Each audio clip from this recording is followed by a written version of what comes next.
CPM ഭരിക്കുന്ന സഹകരണ ബാങ്കിൽ വായ്പാ തിരിമറി കണ്ടെത്തിയതിനെ തുടർന്ന് കണ്ണൂർ ഇരിട്ടി കോളിത്തട്ട് സർവീസ് സഹകരണ ബാങ്കിന് മുന്നിൽ ജനകീയ ധർണ നടത്തി. 15 കോടി രൂപയുടെ തിരിമറിയാണ് ബാങ്കിൽ നടന്നതെന്നാണ് ആരോപണം. ഒരു വർഷമായി നിക്ഷേപകർക്ക് പണം ലഭിക്കുന്നില്ല. 10,000 രൂപ മുതൽ 32 ലക്ഷം വരെ നിക്ഷേപകർക്ക് ലഭിക്കാനുണ്ട്.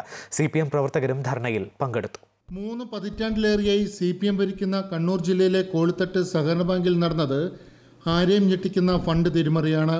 ഒരു വർഷത്തോളമായി നിക്ഷേപകർക്ക് പണം തിരികെ നൽകാത്തതിനെ തുടർന്നാണ് ആക്ഷൻ കൗൺസിലിന്റെ നേതൃത്വത്തിൽ ബാങ്കിന് മുന്നിൽ ജനകീയ ധർണ സംഘടിപ്പിച്ചത്.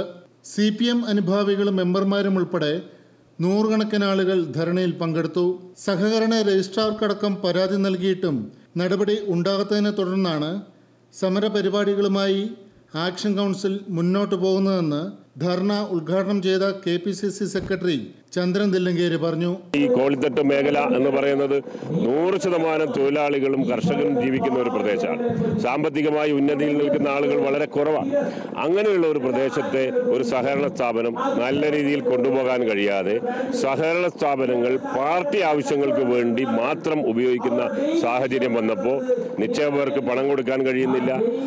ഡെയിലി കളക്ഷൻ എടുത്തിട്ടുള്ള ആളുകൾക്ക് പോലും അവർക്കുള്ള നിക്ഷേപം പോലും തിരിച്ചു കൊടുക്കാൻ കഴിയാതെ കുടുംബശ്രീ സഹോദരിമാരുടെ പണം പോലും വകമാറ്റി ചെലയുന്ന ഒരു സാഹചര്യം ഉണ്ടായി. വളരെ ഗുരുതരമായ ഏകദേശം 15 കോടിയോളം രൂപ ഈ സഹകരണ സ്ഥാപനം വഴി സാധാരണക്കാർക്ക് കിട്ടാനുണ്ട്.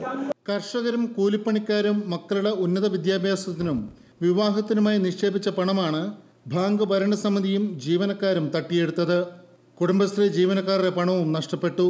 10,000 രൂപ മുതൽ 32 ലക്ഷം രൂപ വരെ മടക്കി കിട്ടാനുള്ള നിക്ഷേപകരുണ്ട്. ഈ ബാങ്കിൽ എൻ്റെ പേരിലും എൻ്റെ ഭാര്യയുടെ പേരിലും എൻ്റെ മകൻ്റെ പേരിലും 32 ലക്ഷം രൂപ നിക്ഷേപിച്ചിട്ടുണ്ട്. ഇപ്പോൾ ഒരു 1.5 വർഷം മോർ ദാൻ 1 ഇയർ അവർ പലിശയും തരുന്നില്ല, ബുക്കിൽ എഴുതുക മാത്രമാണ് ചെയ്യുന്നത്.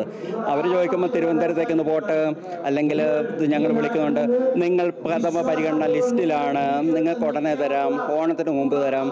ഞാനൊരു 100 പ്രാവശ്യത്തിന് മേലെ ഞാൻ ഈ ബാങ്കിലെ മാനേജറുടെ അടുത്ത് പോയി, വീട്ടിൽ പോയി, ബാങ്കിൽ പോയി, പല പ്രാവശ്യം പോയി. ഞാനൊരു രോഗിയാണ്. എനിക്ക് ആരോഗ്യ പ്രശ്നങ്ങൾ പല രീതിയിലുള്ള ആരോഗ്യ പ്രശ്നമുണ്ട്. ഇപ്പം മരുന്നിനാണെങ്കിലും ഇപ്പം ശരിയാക്കി തരാം, എന്തോ ഒരു പടത്ത് പറഞ്ഞ് ഇപ്പം ശരിയാക്കി തരാം. ഇവർ ചെയ്തിട്ടില്ല, വൃത്തികേടാണ് ഇവർ കാണിച്ചത്. മരിച്ചവരുടെ പേരിലും വ്യാജ മേൽവിലാസത്തിലും ലോൺ നൽകിയെന്നും ആക്ഷേപമുണ്ട്. സംഘർഷ സാധ്യത കണക്കിലെടുത്ത് സ്ഥലത്ത് പോലീസിനെ വിന്യസിച്ചിരുന്നു.